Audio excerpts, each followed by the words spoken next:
Je ne sais pas vous, mais moi j'ai souvent mal au bide. Toute ma vie, j'ai eu des problèmes de ventre. Oh, pas énorme, pas handicapant, mais régulier.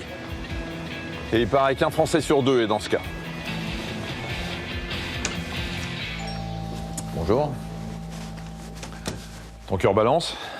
C'est pas mon cœur qui balance, mais tu vois, tout ça, ce sont des médicaments pour le ventre, avec et sans ordonnance. 800. Quoi? Il existe plus de 800 références de médicaments pour le ventre en France. Bah, c'est pas étonnant. Regarde. C'est juste des échantillons. Écoute juste le nombre de symptômes qui sont décrits. Douleur abdominale, constipation. Plus de 130 références rien que pour les remontées acides, sans compter tous les compléments alimentaires qui sont de plus en plus nombreux. 40% des Français souffrent de ventre depuis plus de 10 ans. Mais c'est normal. C'est normal parce que quand on a mal au ventre, qu'est-ce qu'on fait? Finalement, on attend, on se dit que ça va passer, tout le monde a un jour mal au ventre, et puis on prend quelques médicaments pour soulager, puis c'est tout. Et il y a des répercussions économiques, bien évidemment. L'absentéisme, les arrêts maladie, tout ça.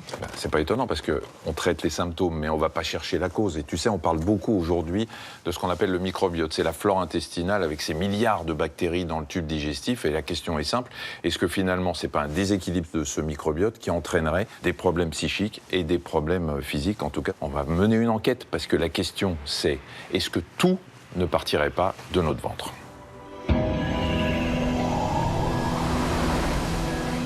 Le microbiote, c'est peut-être lui qui dirige surtout le cerveau plutôt que le contraire. Au bout de 3 jours en fait, de changement de régime, il s'est passé un phénomène assez extraordinaire. C'est qu'il ne parlait pas et il s'est mis à parler. Ce jour-là, quand j'ai commencé à parler à l'école, je m'en souviens très très bien. C'était la seule chose qui pouvait me sauver. Leur vie a basculé grâce aux connaissances sur le microbiote. Une alimentation inflammatoire comme l'alimentation majoritaire en France, ça augmente de 33% le risque de dépression. Comment notre alimentation influence-t-elle notre ventre et notre santé? Parce que normalement, une blanquette de veau, la béchamel est un peu onctueuse. Je suis à bout. Le corps peut tenir, je suis étonnée de ça. Et vous allez me dire si je suis sain ou pas. On a quelques éléments de réponse. Vous avez l'air inquiet. Comment privilégier les aliments bénéfiques pour notre microbiote en évitant les pièges de la grande distribution? C'est du nitrite de sodium. Là, j'ai assez pour tuer 50 personnes là-dedans. Ah, t'as raison. C'est une véritable arnaque. On peut le penser. Quelle maladie peut-on ou pense-t-on pouvoir un jour soigner grâce au microbiote? Les maladies inflammatoires, le surpoids, l'obésité, le diabète, Parkinson ou Alzheimer, la schizophrénie, l'autisme.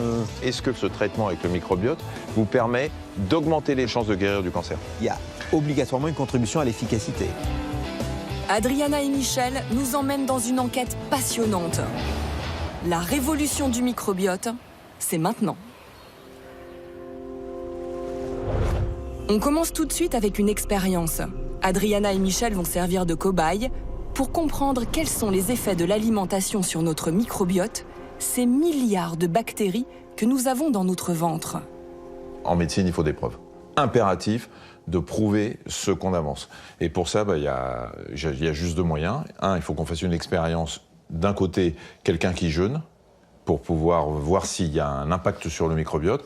Et de l'autre côté, quelqu'un qui change complètement son alimentation, qui va manger des produits transformés, pour voir si là aussi, il y a des répercussions sur le microbiote. Tu parles de toi et moi, évidemment. Je parle de nous deux, oui, évidemment. Oui. Et je vois à peu près lequel va faire quoi. Ça veut dire, toi, tu vas acheter de la nourriture industrielle dans le supermarché. Tu vas la manger pendant 1 semaine. Le moins de temps possible, oui. Ouais. Et moi, je ne veux pas manger. On va enfin savoir ce qui se passe dans ton petit intérieur, effectivement. Yes. Bonjour.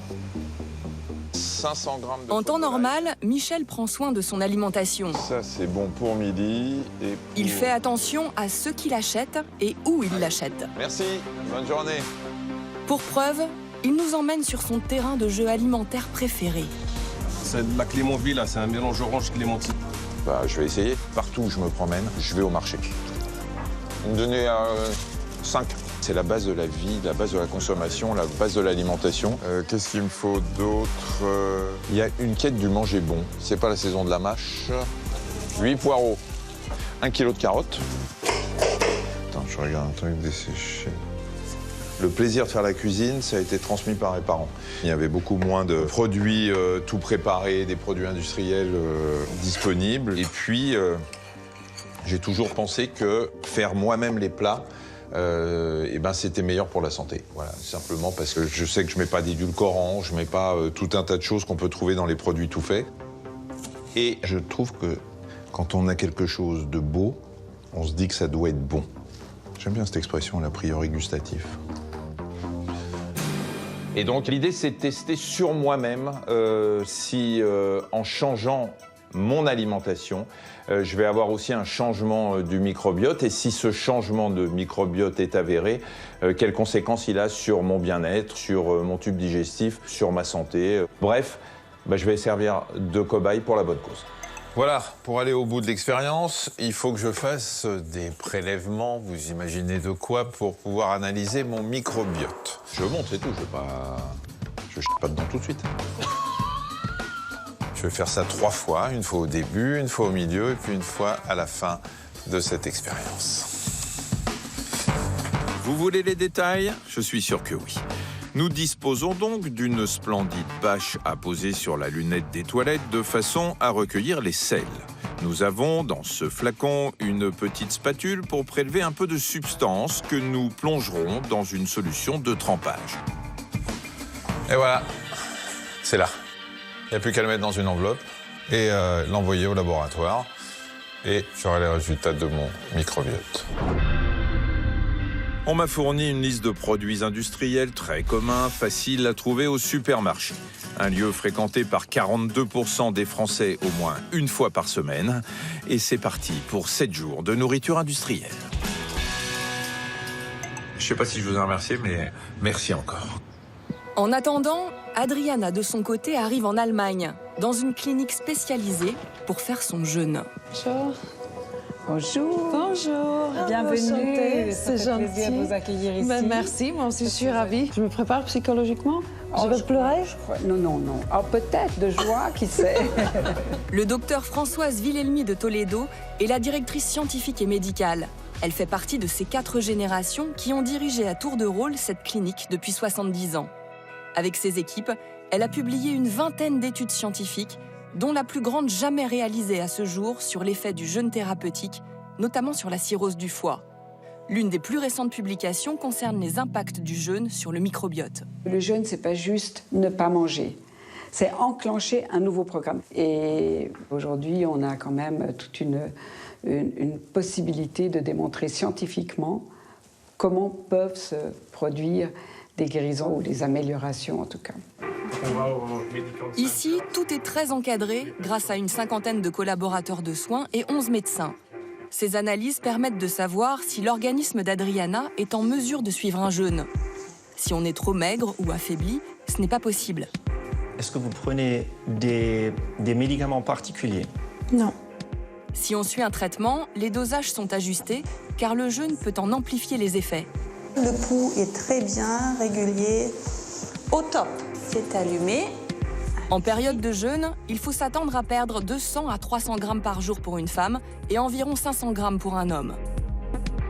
Je suis venue ici juste de ne pas manger et je risque un truc, je risque quelque chose. C'est quoi les effets négatifs du jeûne? Potentiellement, c'est des maux de tête, c'est la fatigue. Mais avec une bonne préparation avant le jeûne, c'est plutôt rare que ça se manifeste. Donc si je réduis les protéines animales, le café, le thé, le sucre, le jeûne se passe beaucoup plus facilement. Ah, c'est ici où on ne mange pas. Ici, on mange. Non, je mange très peu. La préparation au jeûne est importante. Pour habituer doucement les intestins à la privation, les repas de cette première journée seront exclusivement composés de fruits frais. C'est magnifique, attends. Mais demain, ça va être pas pareil, je sens. Demain, c'est pas la même chose, c'est le début du jeûne. Et Okay. ça va changer, ça va être le jour de transformation. D'accord. Aujourd'hui, il faut vraiment que je profite.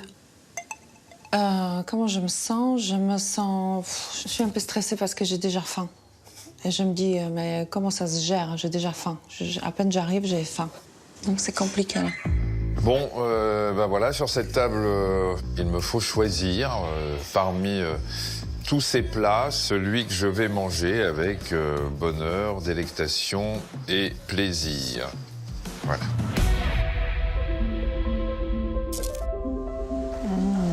Ma jolie soupe, merci. Je vais le manger doucement, car il y a très peu. C'est une petite soupe liquide, il n'y a pas de sel. Mais ça cale quand même un tout petit peu, ça rassure un peu. Mais franchement, s'il n'y avait pas, je pourrais m'en passer facile. Donc je vais goûter ces quenelles.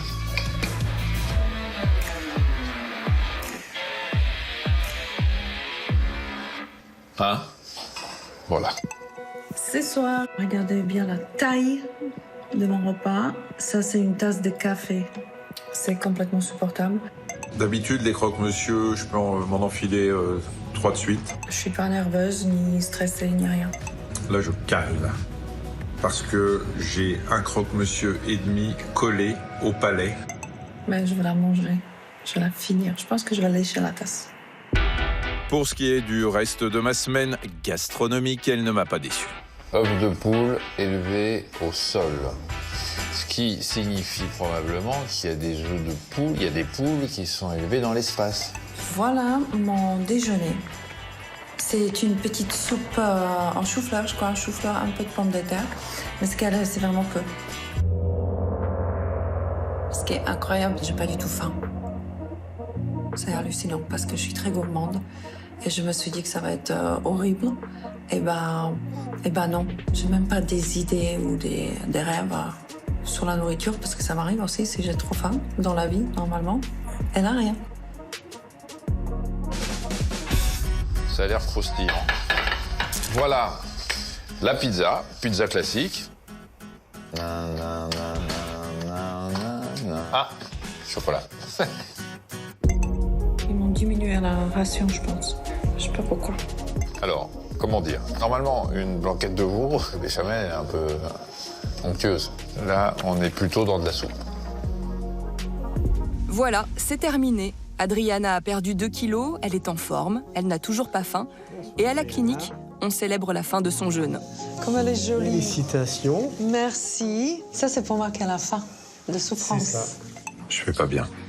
Je vais manger ça ce soir. Mais je suis à bout. Merci.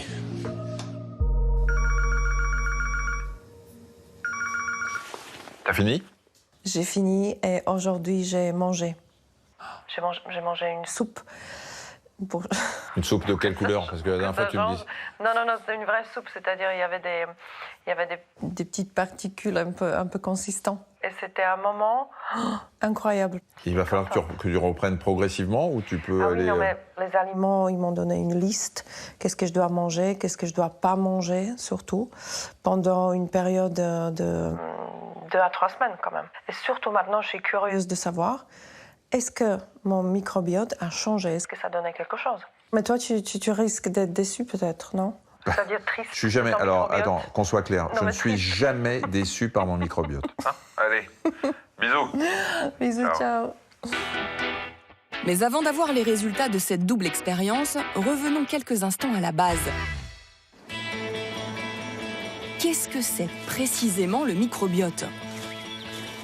C'est l'ensemble des micro-organismes, en majorité des bactéries, qui colonisent notre estomac, notre intestin grêle et surtout notre côlon, la dernière partie de notre tube digestif.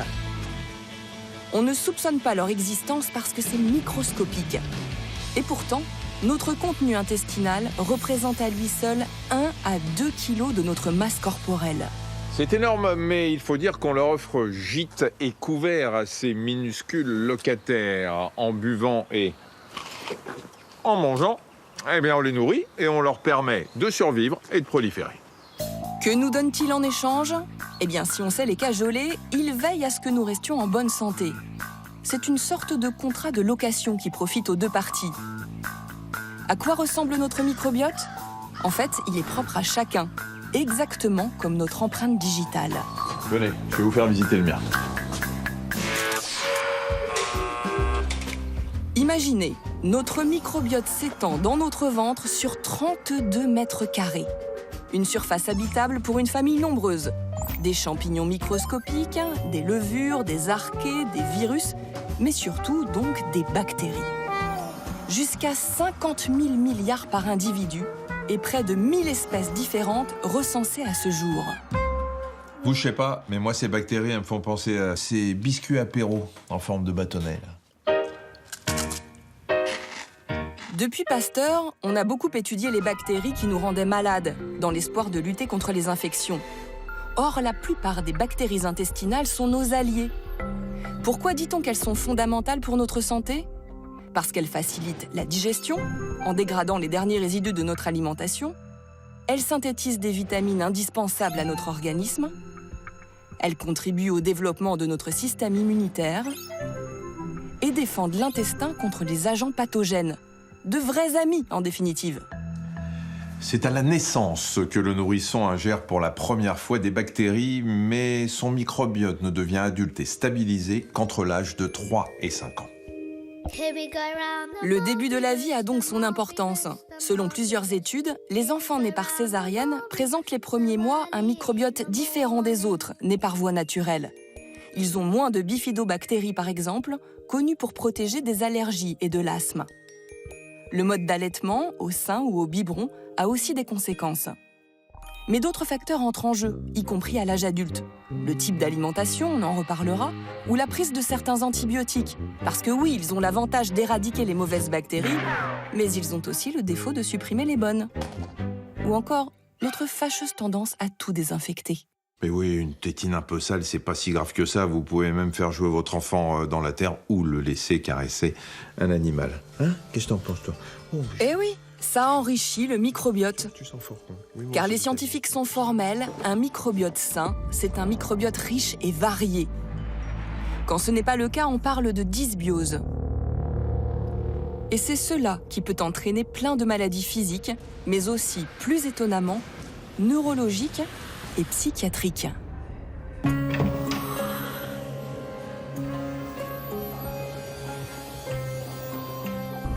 Allez, il est temps de savoir comment les microbiotes d'Adriana et de Michel ont vécu cette semaine de diète industrielle et de jeûne. C'est un des plus grands spécialistes du microbiote et des maladies inflammatoires qui a analysé les selles de Michel, ici, à l'Institut Cochin, à Paris. Bonjour. Bonjour Benoît. Ça fait plaisir de vous rencontrer parce que je sais enfin à qui j'ai envoyé ma petite enveloppe avec un petit peu de moi à l'intérieur. Bah venez, je vais vous montrer. Okay. Je vais vous montrer. Tout se passe dans le labo. Moi, je vous suis. Benoît Chassin, chercheur pour l'INSERM, travaille depuis plus de 15 ans sur le lien entre alimentation et flore intestinale, et plus particulièrement sur l'impact des additifs alimentaires.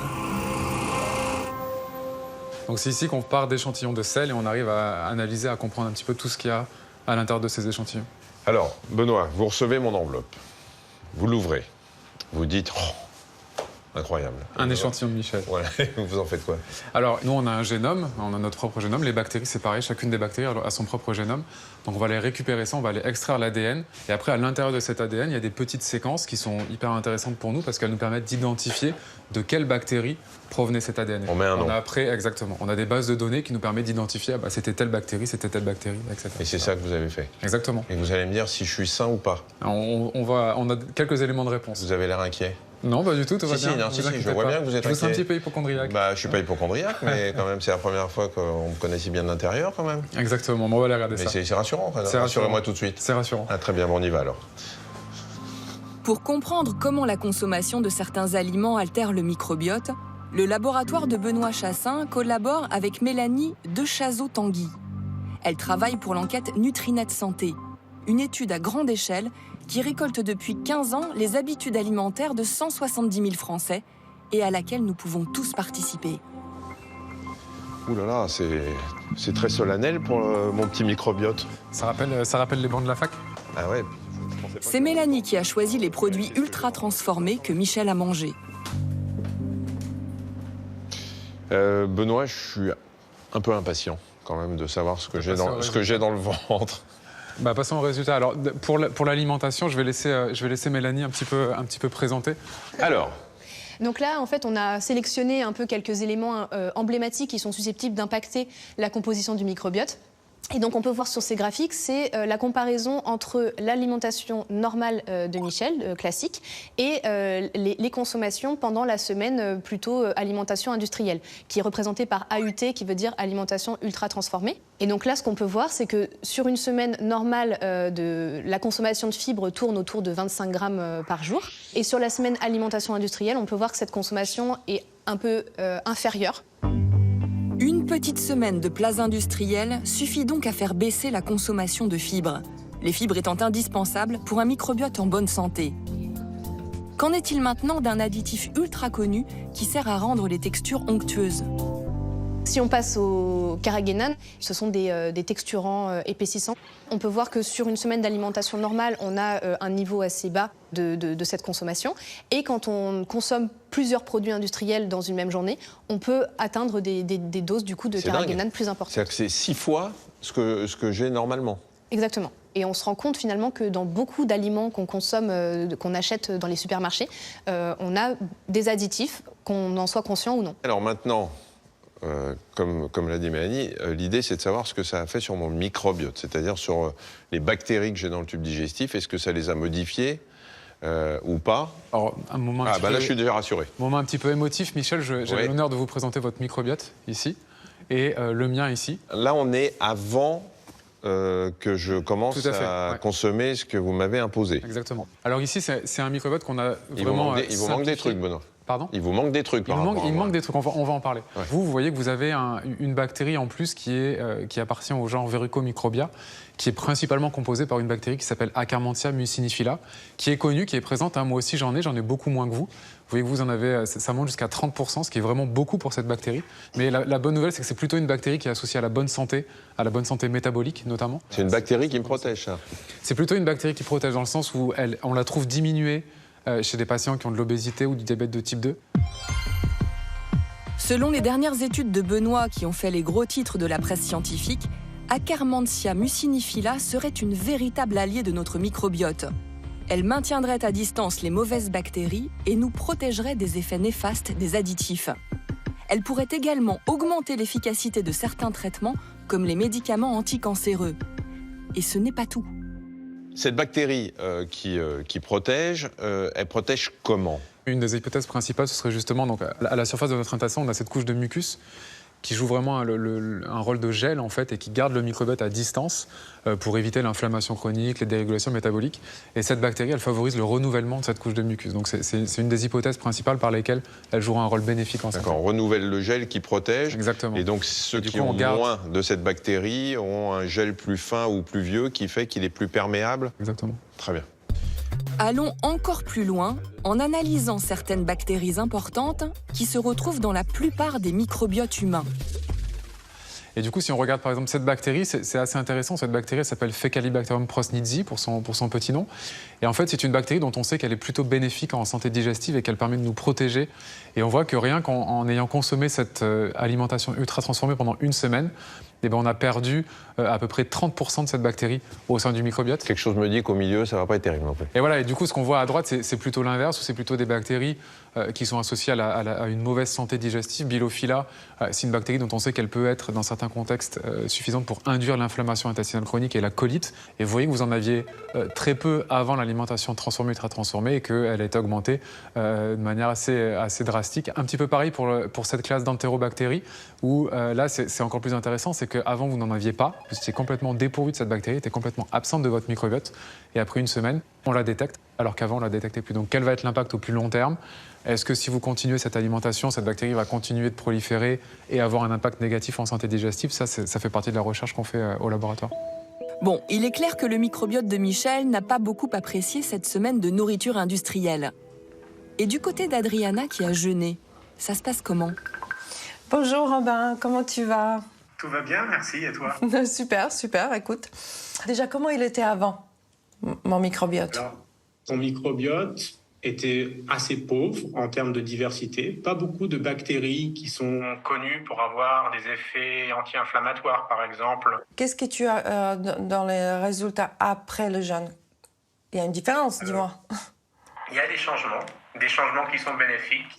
On observe plus de bonnes bactéries comme les lactobacilles, les bifidobactéries, qui sont connues pour avoir des effets anti-inflammatoires. Donc, tu as commencé à renouveler ton microbiote et ça va avoir des conséquences si tu suis ensuite une alimentation saine, bien sûr. C'est vrai que je me sens plutôt pas mal. Juste, désolé de te couper, je voulais rajouter quelque chose parce que dans notre analyse, on a analysé pas seulement les bactéries, mais aussi virus, champignons. Et on a peut-être fait une découverte scientifique intéressante. Je ne veux pas faire des plans sur la comète, parce que c'est juste un cas.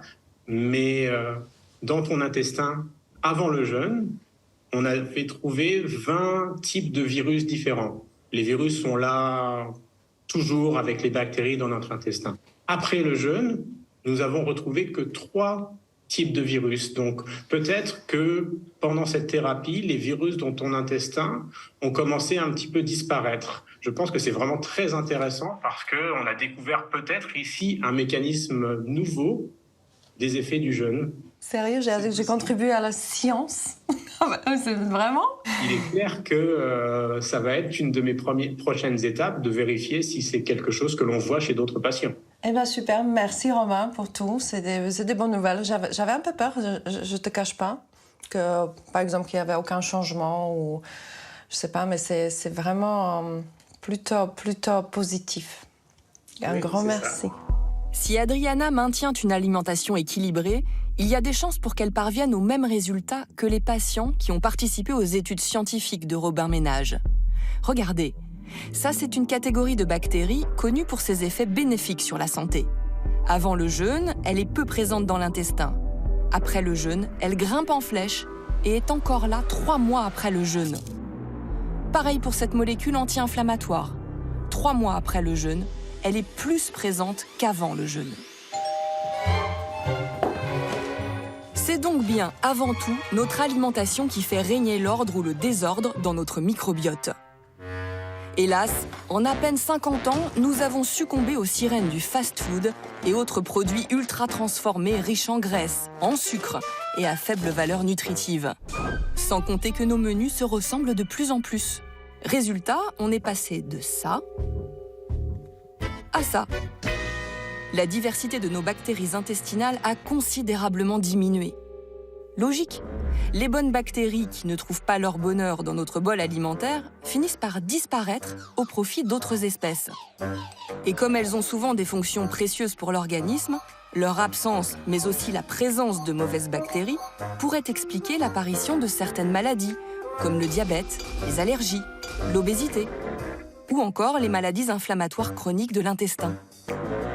Pour dire les choses simplement, pour restaurer et renforcer notre microbiote, il faut recruter de nouveaux colocataires. Il faut bien les choisir et qu'ils soient très différents les uns des autres. Bah, il y a nous. Mais là, je parle de bactéries. Hein, voilà. Et si on s'inspirait pour cela de nos ancêtres préhistoriques? D'ailleurs, à quoi ressemblait leur microbiote? Sans doute à celui particulièrement varié des Hadza, l'un des derniers peuples de chasseurs-cueilleurs au monde. Une tribu qui vit en Tanzanie et qui n'est quasiment pas touchée par les maladies de notre monde moderne. Chez les Hadza, on ingère 100 à 150 grammes de fibres par jour, contre moins de 20 grammes dans nos sociétés occidentales. Les fibres, mais si vous connaissez, on les trouve dans les végétaux, fruits, légumes et céréales. On nous en rabâche sans cesse les bienfaits. Et pour cause, nos bonnes bactéries en raffolent. Elles leur permettent de produire un acide gras, le butyrate, principale source d'énergie des cellules de notre côlon, riche en bienfaits pour notre organisme. En l'absence de fibres, les mauvaises bactéries l'emportent, favorisent l'inflammation et affaiblissent notre barrière intestinale. C'est bien ça. La barrière intestinale, c'est comme les murs d'une maison qui séparent le microbiote du reste de l'organisme. Alors bien évidemment, dans le tube digestif, ce ne sont pas des murs en briques, mais un ensemble de couches de cellules, des molécules chimiques, et puis du mucus. C'est quoi le mucus? C'est comme du gel ou de la confiture. Dans l'idéal, seuls les nutriments bénéfiques doivent pouvoir traverser la barrière intestinale et rejoindre l'organisme. Mais si on consomme trop peu de fibres, trop de sucre, trop de viande rouge ou d'aliments ultra transformés, cette barrière finit par s'altérer et laisse passer dans l'organisme des molécules pathogènes qui ne devraient pas s'y trouver. Un phénomène qui joue un rôle dans l'apparition et l'aggravation de nombreuses maladies, dans, mais aussi en dehors de l'intestin. Il y a plein de moyens d'enrichir notre microbiote. En plus des fibres, on peut ingérer de bons micro-organismes, des bactéries et des levures présents naturellement dans notre alimentation. On trouve toutes ces bonnes choses dans les produits fermentés.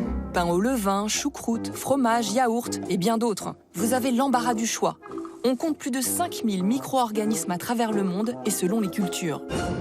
Alors Benoît, la question qu'on se pose, après avoir vu tout ça, comment je peux continuer à avoir un bon microbiote, comment je peux améliorer mon microbiote, enfin bref, il faut que je fasse attention à ce que je consomme et surtout à ce que je ne consomme pas quand je vais aller faire mes courses. Comment on fait finalement? Tout se passe au supermarché, je vous y emmène.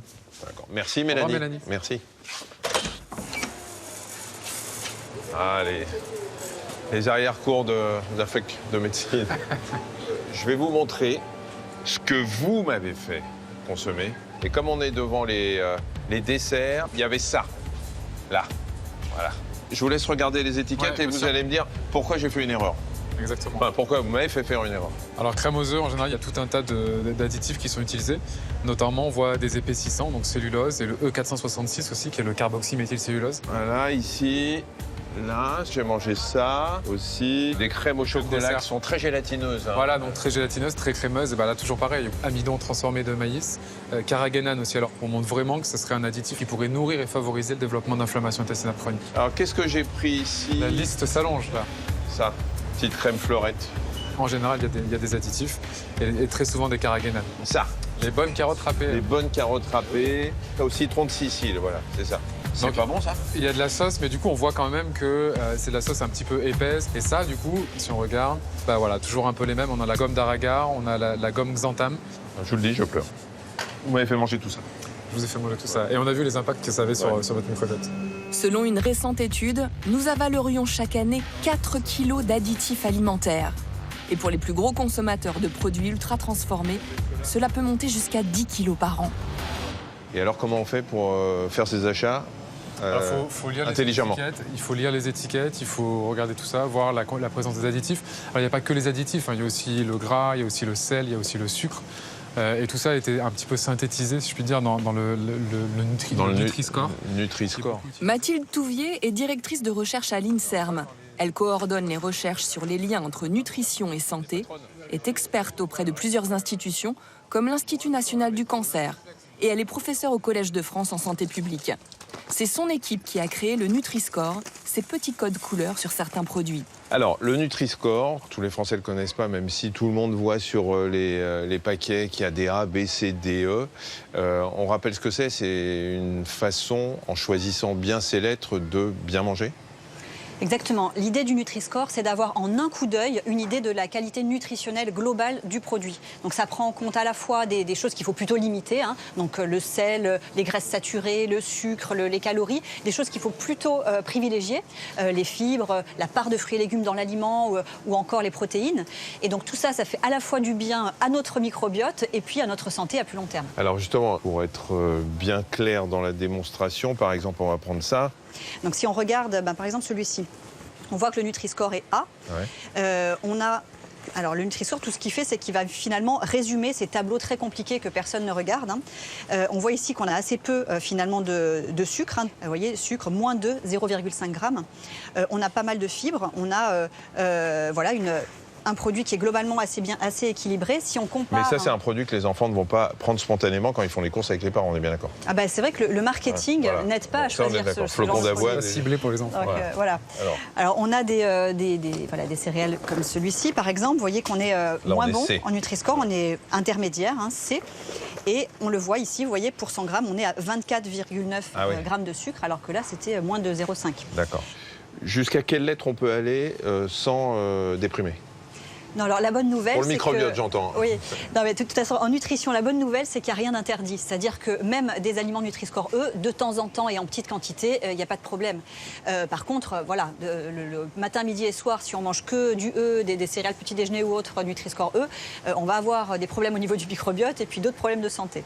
Donc c'est un continuum et c'est une histoire d'équilibre et de fréquence et de quantité. Alors Mathilde, est-ce qu'il y a des applications qui permettent plus facilement, avec son smartphone, hop, on scanne et puis on voit si c'est bon ou pas? Oui, justement, en attendant que le Nutri-Score devienne obligatoire, quand l'info n'est pas sur le paquet, on peut tout à fait scanner. Donc je cherche par exemple, voilà, ce paquet-là, il n'y a pas le Nutri-Score. Grâce à l'application Open Food Facts, qui est une application gratuite, hein, vraiment c'est une association à but non lucratif. Open, O-P-E-N, Food, F-2-O-D, et F-A-C-T-S. Exactement. D'accord. Donc avec cette application, on a la possibilité de scanner le code barre. Voilà, et on a ici le Nutri-Score qui apparaît. Donc on voit ici que c'est un Nutri-Score C, information qui n'était pas fournie sur le packaging. Et ça, on peut systématiquement avoir un Nutri-Score, même si le produit n'a pas du tout été prévu pour ça par le fabricant. Oui, puisque tout ce tableau-là est intégré et le Nutri-Score est calculé sur la base de ces informations.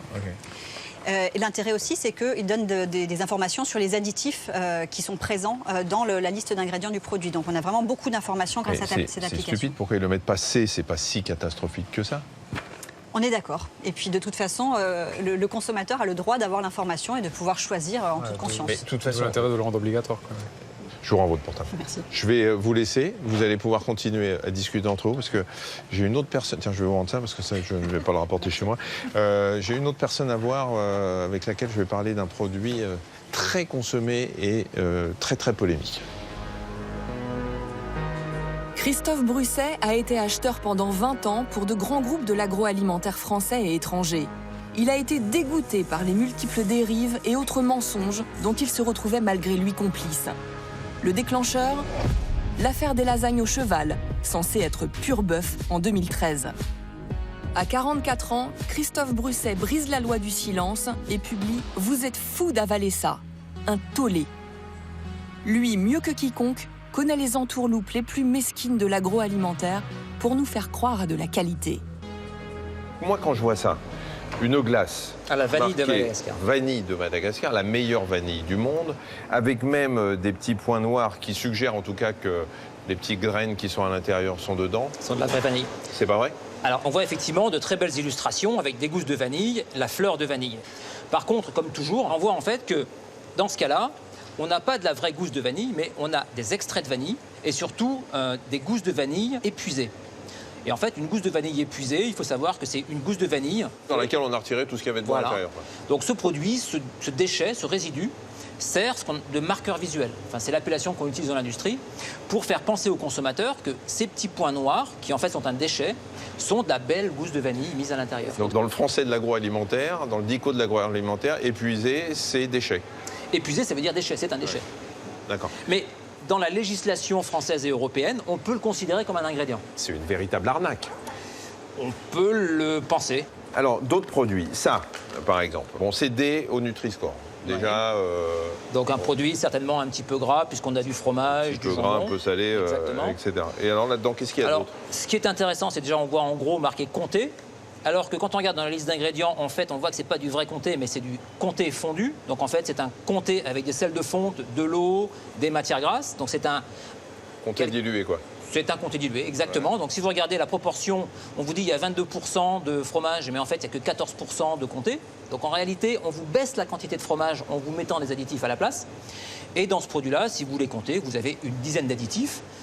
Comme des émulsifiants, des texturants, des phosphates, des citrates. Enfin bon, vous avez une liste longue comme le bras.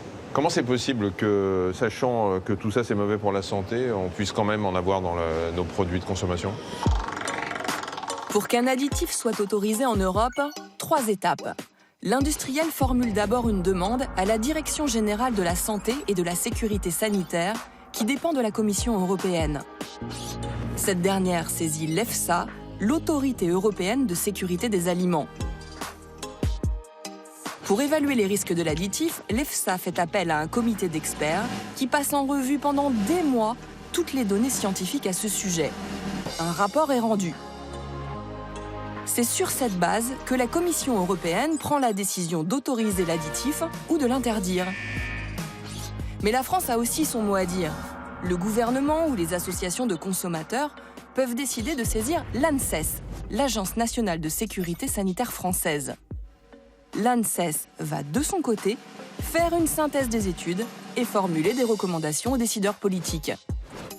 L'ANSES peut être en désaccord avec l'EFSA, comme en 2019 avec l'additif E171, un colorant présent dans des biscuits, dans des dentifrices, dans des chewing-gums. Bien qu'autorisé par l'EFSA, l'ANSES a conclu à des risques certains pour la santé. L'additif E171 a donc été interdit en France, et 1 an et demi plus tard, il a aussi été interdit en Europe. On pourrait se dire que tout est réglementé et relativement simple. Sauf que... Pourquoi on continue à consommer des choses qui sont mauvaises pour la santé alors que tout le monde le sait? Retournez-vous, Michel, la réponse est là. Dans l'Assemblée nationale, Exactement. le Parlement. Exactement. Et pourquoi?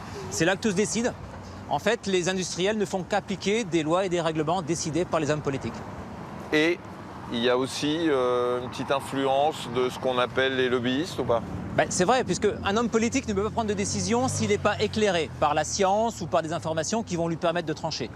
Et les industriels, pour aider les politiques à décider dans leur sens, vont s'organiser pour faire pression, pour corrompre, pour inciter à aller dans la direction qui les arrange. Et puisqu'on est devant l'Assemblée, autant rentrer. Michel va rencontrer 2 acteurs majeurs qui luttent pour faire interdire des additifs particulièrement nocifs pour le microbiote, les nitrites. On les retrouve dans 93% de la production de charcuterie française, sachant que le jambon est la première viande consommée dans notre pays, avec 7 kilos par famille chaque année. Dommage, parce que dès 2010, l'Organisation mondiale de la santé a déclaré que la charcuterie avec nitrite était cancérigène. En 2022, l'ANSES a conclu à son tour à une augmentation du risque de cancer colorectal. Une récente étude de l'INRAE, effectuée sur des souris et parue en mars 2023, l'a confirmé et a montré des risques accrus de diabète et d'hypertension.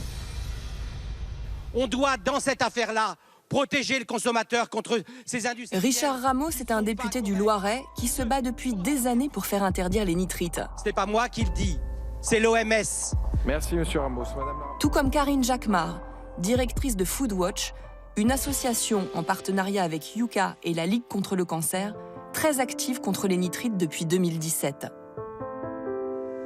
Leur principal problème, ce sont les lobbies qui parviennent à empêcher que les nitrites soient interdits. Les lobbyistes, c'est très simple. Ici, il y en a partout. Au Parlement européen, ils sont obligés d'être déclarés. Pour vous donner un chiffre au Parlement européen, il y a 5 000 fonctionnaires, 50 000 lobbyistes déclarés. 5 000 fonctionnaires au Parlement européen, 50 000 lobbyistes. Ici, les lobbyistes utilisent toujours en France, quels que soient les problèmes de santé, les mêmes méthodes. 3 méthodes. La première, c'est fabriquer du cognitif faux. Ça veut dire quoi? De la pensée fausse. C'est-à-dire, je vais payer 2 millions d'euros une étude, mais c'est les industriels qui la payent. La deuxième façon, c'est la relationnelle. On vous invite au resto, on crée du lien. Et le troisième, c'est le discrédit. Regardez, Richard Ramos a fait des choses avec Ruffin, donc il doit être un peu particulier. Et donc, on a le cocktail qui fait que les lobbyistes arrivent. Karine, est-ce qu'on peut aller jusqu'à penser qu'il y a de la corruption derrière tout ça? La corruption, je ne sais pas, parce qu'on n'a pas documenté ça, mais en tout cas, ce qui est sûr, c'est qu'il y a 2 scandales. Le premier, c'est qu'on le voit, la FICT, là, ils font un double marché avec des produits sans nitrite, donc finalement, ils savent faire, et ce sont des produits souvent vendus un peu plus cher, et en même temps, ils bloquent une loi pour les interdire, ce qui leur permet de continuer à vendre des produits avec nitrite un peu moins cher. Alors, est-ce que ça veut dire que quand on a un peu moins les moyens, du coup, on va plutôt aller vers des produits qui présentent des risques pour la santé? C'est totalement inacceptable, et c'est pour ça qu'il faut une loi et les mêmes règles du jeu pour tout le monde. Vu de l'extérieur, il y a des choses qu'on a du mal à comprendre. Les données scientifiques prouvent que les nitrites facilitent les cancers. Cancer du côlon, enfin le cancer du tube digestif, par où ça passe. Je suis ministre de la Santé. J'ai toutes ces données. Je sais que c'est mauvais pour la santé publique. Je ne vais pas avoir un mot à dire par rapport à Bercy? L'absurde de l'absurde, c'est que ce n'est pas le ministre de la Santé qui a le dossier, mais le ministre de l'Agriculture. Ça veut dire que ça fait 30-40 ans en France que les problèmes de santé sont réglés directement par la filière du ministère de l'Agriculture et de l'Alimentation, donc des industriels. Donc aujourd'hui, et je le dis et je le répète, des associations comme Foodwatch, la Ligue contre le cancer, Yuka, et ça c'est grave pour un parlementaire, protègent plus que le Parlement lui-même. Là, les gens, ils ont compris. Il y a presque 400 000 signataires de notre pétition. Il y a un baromètre qui vient de sortir qui montre que quasiment 3 Françaises ou Français sur 4 ont compris qu'il y avait un risque pour la santé entre ces nitrites dans la viande transformée quand on les ingère. Donc la prise de conscience, elle est là. Mais la responsabilité, elle n'est pas sur le consommateur. La responsabilité, elle est sur l'offre. Qu'est-ce que les autorités autorisent ou interdisent quand il s'agit de santé publique? C'est à eux de changer l'offre et de s'assurer, ce qui par ailleurs est obligatoire dans la réglementation européenne alimentaire de 2002, on ne doit commercialiser que des produits qui ne présentent pas de risque pour la santé. Voilà, c'est leur responsabilité, pas le consommateur. Le consommateur, il suivra. Est-ce que les industriels, finalement, de la charcuterie, de la boucherie, des aliments transformés, reconnaissent que le nitrite, c'est pas très bon pour la santé? Depuis 50 ans, ils avaient nié le fait. Mais Bernard Vallat, leur président, sous les coups de boutoir de cette maison, l'Assemblée nationale, il a reconnu publiquement ici à l'Assemblée nationale que ça faisait, il l'a dit, au minimum 1200 morts par an. C'est historique, c'était historique. Dans la commission d'enquête qu'on a faite, de le pousser à le dire publiquement, ça veut dire que maintenant, ils continuent à en mettre et ils savent pourtant que ça tue. C'est bon? Oui. Alors attendez, bougez pas. J'ai appelé la FICT, Fédération des industriels charcutiers, traiteurs, transformation de viande. J'ai eu en visio Fabien Castagnier, délégué général. Fabien Castagnier, Bernard Vallat a reconnu qu'il y avait 1200 morts par an qui étaient imputables au sel nitré dans la charcuterie.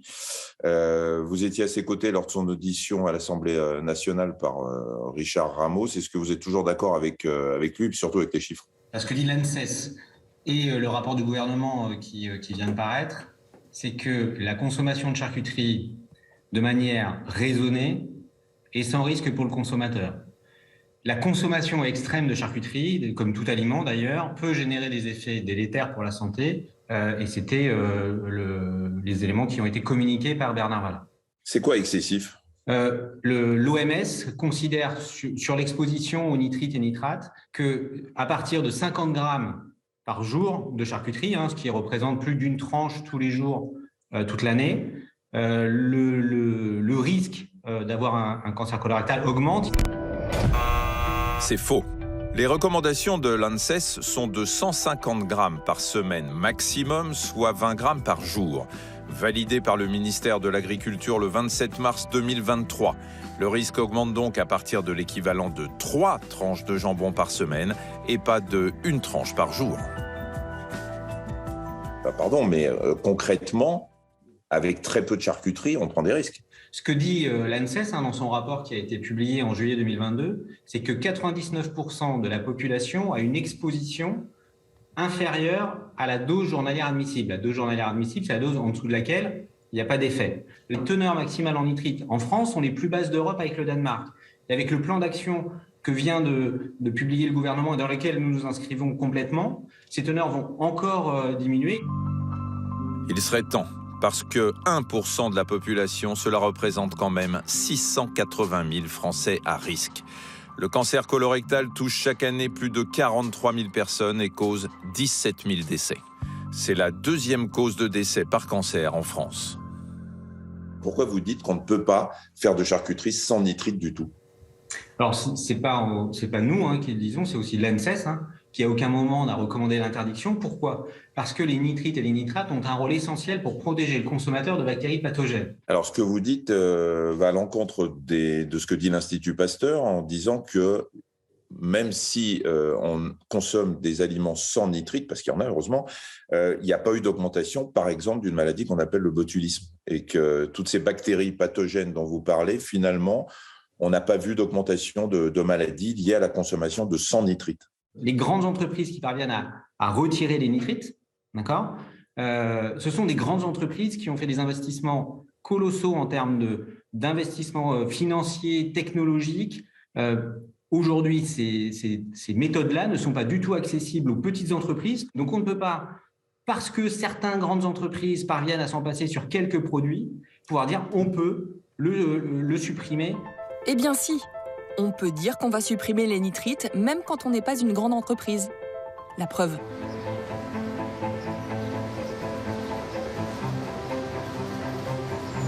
Samedi matin, en plein Paris. Doucement, doucement. Dans le très chic 8e arrondissement, une commerçante d'exception s'installe sur ce marché exclusivement bio. J'ai du frais, j'ai du cuit, j'ai du boudin, j'ai du pâté. Et ça, c'est mon jambon blanc que je fais sans nitrite. Aucun nitrite chez nous, hein. Non, non, surtout pas. Hein. Il n'y a pas de nitrite, hein. Pas question de nitrite. Hein.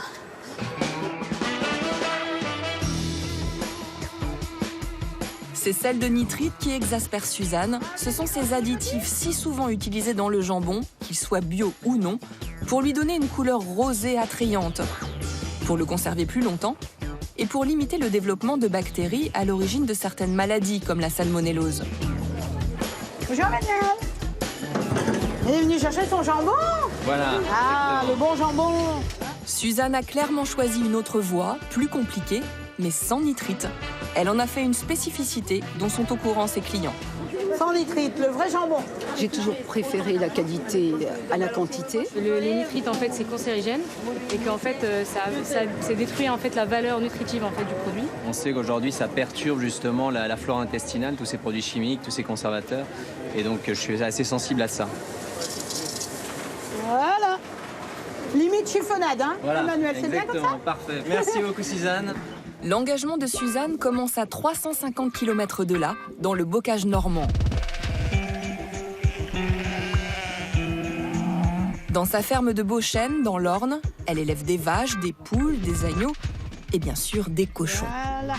Tous en liberté. Ah, tu commences à chercher les petites racines, là, hein, les petits vers. Hein. Le fait que les animaux sont dehors, ils brûlent une partie de leurs calories pour résister au froid et pour aussi optimiser leur système immunitaire. Et du coup, ils sont beaucoup moins malades. Et cela tombe bien puisqu'en élevage biologique, il est interdit d'utiliser des antibiotiques, sauf en dernier recours et sous la responsabilité d'un vétérinaire. Ces cochons sont donc soignés grâce à des traitements à base de plantes. C'est la première des conditions qui permettent une parfaite traçabilité des produits de Suzanne. Et quand on cumule une solide éthique et une bonne traçabilité, on n'a pas besoin de mettre des nitrites dans sa viande pour éviter les risques bactériologiques.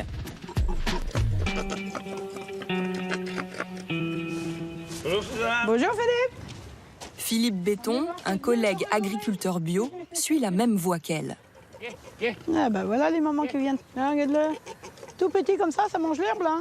Bah ils imitent leur mère. Hein. Ah ouais, des beaux cochons. Heureux surtout.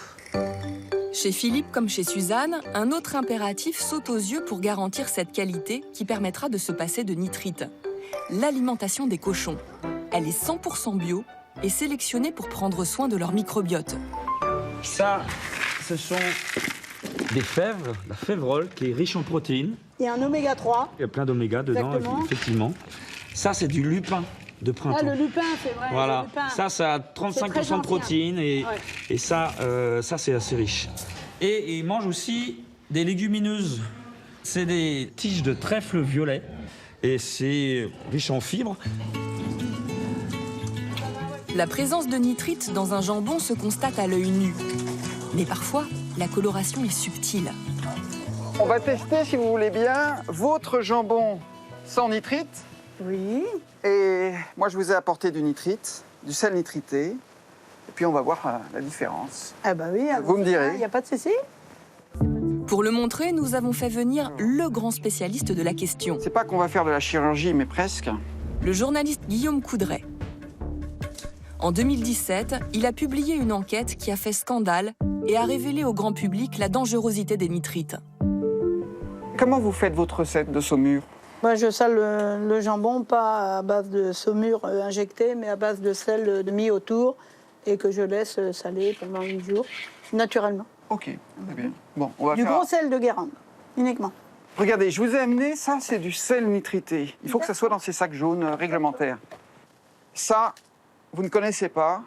Du tout. C'est du nitrite de sodium. Ça c'est un poison, tout simplement. Ah oui, oui. Là, j'ai assez pour tuer 50 personnes là-dedans. Ah, carrément. Alors, c'est pas ça qu'on met dans le jambon. C'est pas le nitrite direct. Non. Ça, c'est du sel de mer ou du sel de cuisine, comme celui que vous utilisez. D'accord. Dans lequel on a mis une toute petite proportion de nitrite, 0,6%. Et ça s'appelle sel nitrité. Pour l'expérience, Guillaume Coudray prépare 2 saumures, l'une à base d'eau et de sel nitrité, celle très souvent utilisée par les industriels, et l'autre à base d'eau et de sel de mer sans nitrite. Notre expert découpe 2 tranches d'un même rôti de porc. À l'aide d'une seringue, il injecte la première saumure nitritée dans une tranche et la saumure sans nitrite dans l'autre tranche. Après une demi-heure de cuisson, les nitrites font leur effet. À gauche, la viande sans nitrite. À droite, la viande avec sel nitrité. Là, il y a cette apparition d'un nitrosopigment. Tout est bien rosy. Et ce qui est génial d'un point de vue du fabricant, c'est que ce rose, il va tenir. Il va tenir même une fois qu'il va être emballé, que vous allez le mettre dans les rayons. Et bien la tranche rouge, elle ne va pas changer de couleur avec la lumière des éclairages des rayons. Elle va rester longtemps bien rose, bien appétissante. Voilà, le pauvre client, il pense que ce rose-là est naturel. Le souci, c'est que cette viande, quand elle a été traitée au sel nitrité, il y a une réaction qui donne naissance à un composé nitrosé qui s'appelle le fer nitrosylé. Lorsque les nitrites sont injectés, ils sont automatiquement aimantés par le fer contenu naturellement dans la viande. Ensemble, ils vont fusionner et former des composés nitrosés. Lors de la digestion, ces composés instables vont se retrouver dans l'intestin et risquent de se fixer sur la paroi intestinale. Les risques ? Un dysfonctionnement ou une altération de nos gènes, on parle de risque génotoxique, et un terreau favorable à l'apparition du cancer colorectal. Or, depuis 1964, et comme le montre ce document d'époque, le ministère de l'Agriculture, des Finances et de l'Industrie autorise le sel additionné de 10% maximum de nitrate de sodium ou du sel nitrité. Pourquoi le ministère de l'Agriculture, en 1964, a autorisé le sel nitrité? C'était pour augmenter les marges, pour augmenter la production, pour mettre les fabricants français à égalité avec des fabricants étrangers qui, eux, avaient pris l'habitude de mettre du nitrite de sodium dans leur jambon. C'est absurde de continuer à le maintenir dans nos assiettes. Ah, bah ça, c'est mon jambon, il n'y a pas de sel de nitrite là-dedans. Regardez-moi ça, comment il est beau. Un jambon qualitatif et sans nitrite, c'est donc possible. Reste la question de l'argent. Cette marchandise artisanale coûte 2 à 3 fois plus cher qu'un jambon industriel. Comme ça? Alors là, on est avec la couenne et le gras, on est à 37,90. Et quand on est sans gras, sans couenne, comme celui-là, il est à 44,90. Mais on ne peut pas comparer une Rolls avec une de chevaux. Ça reste du jambon, mais qui a une qualité supérieure. Bien entendu, une tranche de jambon nitrité ne présentera jamais de danger si c'est occasionnel. Le problème vient de l'accumulation et de la régularité. Pour nous, les consommateurs, un seul remède, manger moins de jambon, mais mieux. Oh là, c'est bon comme tout. Je graisse mes boyaux. Allons encore plus loin dans notre enquête sur notre précieux ventre. Depuis quelques années, il est avéré que la santé de notre microbiote et la santé de notre cerveau sont extrêmement liées. D'ailleurs, nous l'avons tous expérimenté. Quand on est stressé, notre système digestif est complètement perturbé. Avec des symptômes pas très glamour. Maux de ventre, ballonnement, constipation, diarrhée. Mais comment l'expliquer ? C'est bien simple. Même s'ils font chambre à part, l'intestin et le cerveau s'envoient des petits messages en permanence, par voie sanguine, mais aussi par le biais du nerf vague, le plus long des nerfs crâniens. En fait, c'est une relation à distance, mais qui fonctionne. Eh oui, ça existe. Une grande partie de l'activité nerveuse se ferait même de bas en haut, depuis l'intestin. Car oui, cet organe a son propre système nerveux, le système nerveux entérique. 200 millions de neurones. Autant que dans le cortex d'un petit chien ou d'un chat, d'où son surnom de deuxième cerveau. Qu'en est-il de nos bactéries ? Eh bien, elles jouent un rôle majeur dans ce processus, en libérant des molécules qui agissent sur le cerveau. Certaines ressemblent à des hormones, d'autres sont des neurotransmetteurs nécessaires à la communication entre les neurones. Elles influencent jusqu'à notre humeur, nos comportements, notre santé mentale.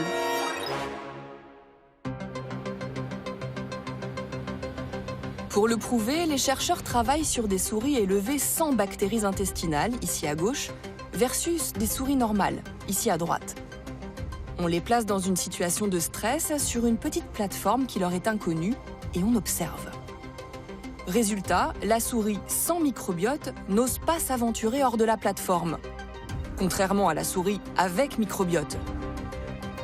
Le signe d'un niveau d'anxiété élevé. Ce n'est qu'en ingérant des bactéries que la souris sans microbiote devient plus disposée à explorer son environnement. Et ce n'est pas tout. L'absence de microbiote va de pair avec des troubles de la mémoire, mais aussi une altération de la sociabilité, avec un faible penchant pour la vie en communauté. Quand elles ont le choix, les souris élevées sans microbiote intestinal préfèrent se rendre dans une pièce vide plutôt que dans une pièce dans laquelle il y a d'autres souris. Voilà. Cela dit, je fais la même chose quand j'ai pas envie de voir quelqu'un.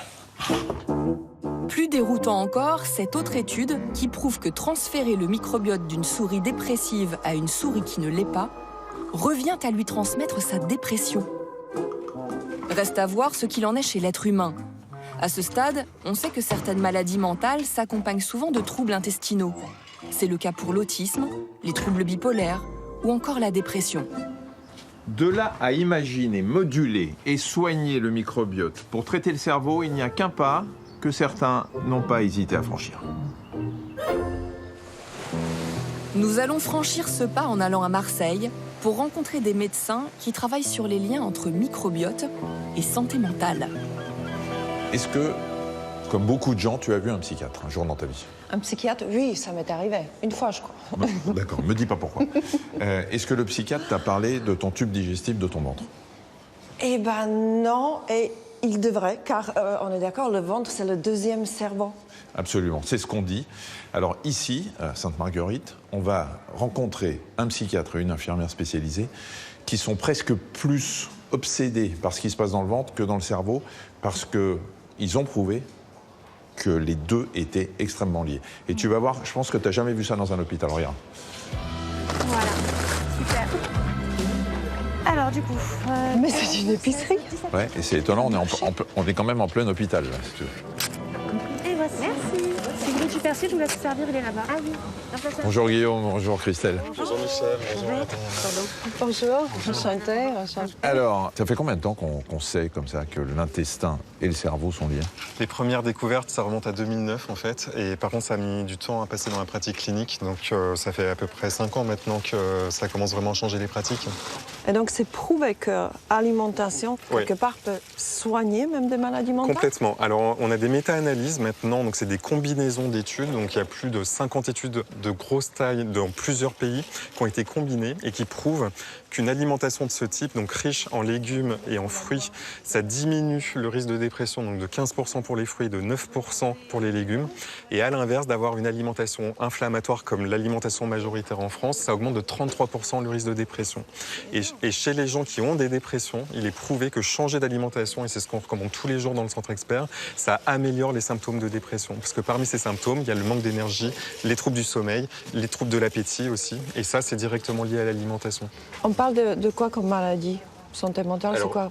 Nous, on a un centre expert sur la dépression, mais en fait, il y a plusieurs maladies mentales qui peuvent bénéficier du microbiote, parce que la dépression, on la retrouve dans quasiment toutes les maladies mentales, comme la schizophrénie ou le trouble bipolaire, par exemple.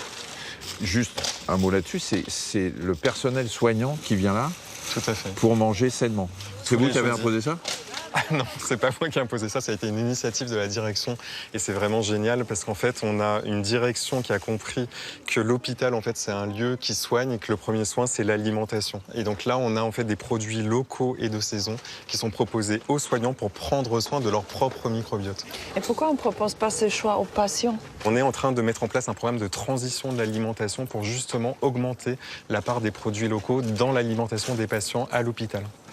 Alors, concrètement, qu'est-ce qui se passe dans le tube digestif pour que notre alimentation ait une telle répercussion sur et le microbiote, et ensuite le cerveau. La grande découverte, c'est que le cortisol, qui est l'hormone du stress, en fait, elle augmente la perméabilité de l'intestin. Ça veut dire que quand on est très stressé de façon chronique, il y a des choses qui commencent à passer dans le sang qui ne devraient pas, qui créent de l'inflammation, et on va pouvoir faire par exemple plus d'infections respiratoires ou plus de maladies mentales parce que ça va perturber le cerveau. Et donc ça, ici, ce qu'on voit, c'est des aliments qui sont magnifiques pour le microbiote. Pourquoi ? Alors, c'est des produits qui sont très riches en nutriments. Donc les légumes à feuilles qu'on voit ici, par exemple, à condition donc qu'ils ne soient pas trop cuits, parce que ça va détruire certaines vitamines. La vitamine B9, le folate, en fait, c'est une vitamine qui a prouvé son efficacité dans l'amélioration de la dépression. Il va y avoir d'autres nutriments comme du zinc, du magnésium, qui sont très importants pour l'anxiété et la dépression. Il va y avoir des fibres qui vont nourrir le microbiote. Donc les fibres, c'est tout ce qu'on trouve dans les légumes verts, qu'on ne va pas digérer, mais qui va nourrir nos bactéries. Et dans les fruits. Et dans les fruits, bien sûr. Est-ce qu'on peut comparer ces nutriments au régime méditerranéen ? C'est complètement le régime méditerranéen, en fait. On a la chance, là, on est à Marseille, mais en fait, partout en France, on peut, en mangeant local et de saison, avoir une alimentation qui protège du risque d'anxiété et de dépression. Alors, je vois qu'il y a aussi des yaourts, du kéfir, kombucha. Voilà, comment ça joue ça sur notre microbiote ? En fait, donc c'est des aliments vraiment très riches en bactéries. Donc normalement, il y en a quand même au moins 10% qui doit passer dans l'intestin. Et ça, en fait, ça va coloniser les parois de l'intestin. Et c'est des bonnes bactéries qui vont nous protéger. Christelle, alors vous êtes infirmière spécialiste ici dans le service de psychiatrie. Quand vous abordez les patients et que vous leur dites « je vais vous donner des compléments alimentaires » ou vous dire ce qu'il faut manger, ils reçoivent ça comment ? Au départ, les patients sont un peu surpris parce que ce n'est pas une approche qui est fréquente, mais c'est vrai qu'une fois qu'on leur a expliqué que ça peut avoir des bénéfices à améliorer leur santé mentale, leur santé physique, ils sont adhérents. Facilement ? Oui. Oui. Alors, il y a des personnes qui n'aiment pas les produits fermentés, qui n'aiment pas les produits laitiers, qui ne mangent pas suffisamment de fibres ou de légumes, comme on le voit ici, et qui se disent, tiens, c'est pas grave, je vais prendre des compléments alimentaires. Surtout que c'est une très grande mode aujourd'hui. On peut le faire ? Alors, idéalement, ce qu'il y a de mieux, c'est quand même de modifier son alimentation. Si vraiment, pour X raisons, ça ne suffit pas, là, on peut aller aux compléments alimentaires. Et c'est vrai que ceux, nous, qu'on prescrit en priorité, c'est les oméga 3, parce qu'en fait, les Français ont un apport d'oméga 3 de 600 mg par jour en moyenne, alors qu'il en faudrait 2 grammes. Ça, c'est les autorités européennes qui le soulignent. Donc 3 fois plus. Voilà, 3 fois plus. On peut voir à quoi ça ressemble, parce que vous en avez, non Les oméga 3 se présentent sous forme de gélules contenant de l'huile de poisson. On dirait des bonbons. Cela coûte une quinzaine d'euros par mois, non remboursés. Les effets sont remarquables sous 4 à 8 semaines, contre 3 à 4 semaines pour un antidépresseur. Les oméga 3 et les probiotiques auraient donc un impact important sur notre santé mentale. Mais même si ce sont des études scientifiques qui l'attestent, Adriana a eu envie d'aller plus loin.